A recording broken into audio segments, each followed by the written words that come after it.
What's going on, everybody? Mortem here, this time bringing you an update on the title Wigmund, Return of the Hidden Knights. Now, I actually covered this video last May after being given access to the early access period by the developers, the Scholastics. Now, I am going to give a bit of a brief explanation of the game a little bit here, but if you want more details about what all the game entails, I'll link to the previous video down below where I talk much more about some of the systems at play. Because this video, as the title should have told you, is more of an update video about the open world release that they finally added to the game. Now, when I did that checkout video back last May, the devs had stated that they were going to be adding the open world portion of the game into early access at some point, because the early access I played was a fairly small portion of the game about middle of the way through, in a fairly linear dungeon. But that said, Wigmund itself is sort of an open world action RPG. Now, the main unique selling point here is specifically the combat. The combat in Wigmund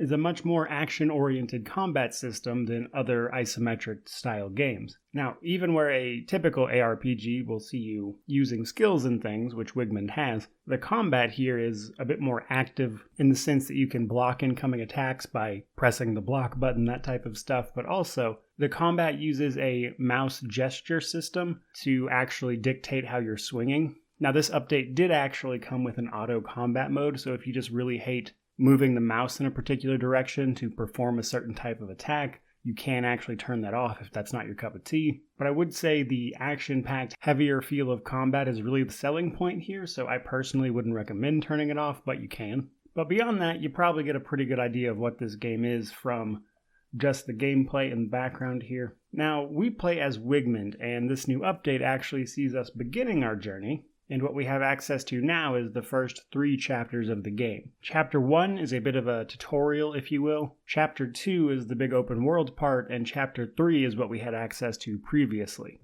Now, Chapter 2 comes with a variety of fairly large maps. You're going to have 12 main quests to complete across all 3 chapters. But also, there's going to be 18 side quests to also take part in, which will send you to some of the various locations around the map. However, not all of the locations are mandatory, so you can go exploring and find secrets for yourself, which I thought was fun. The open world has a full day-night cycle. Some quests actually require it to be nighttime out. And as you might imagine, in general, nighttime is a bit more dangerous than the day. In addition to these things, we see some of what the development team has been working on. We have a bunch of new enemy types we can fight against, which actually includes the dragon fight that was heavily implied in the previous early access period. Because going through that linear dungeon, they kept telling you about a dragon fight that was coming up. Well, this update actually puts that dragon fight in the game, so you can do that. And naturally, we got a bunch of new items as well. I even saw a few armor sets while I was running around the open world here, which was fun. And in addition, we also got a release window for the full game. They are aiming at either the end of Q1 or the beginning of Q2. They don't have a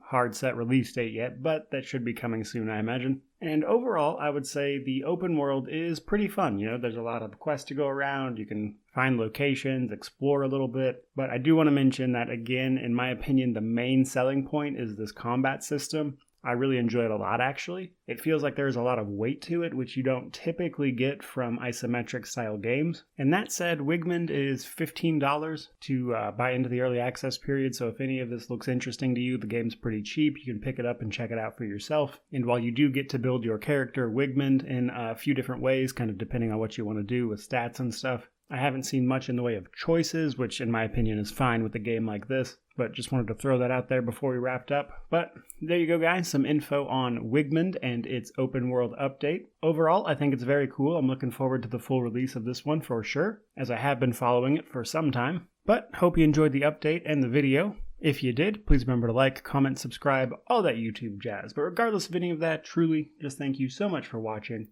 May you wander in wisdom and have an amazing day.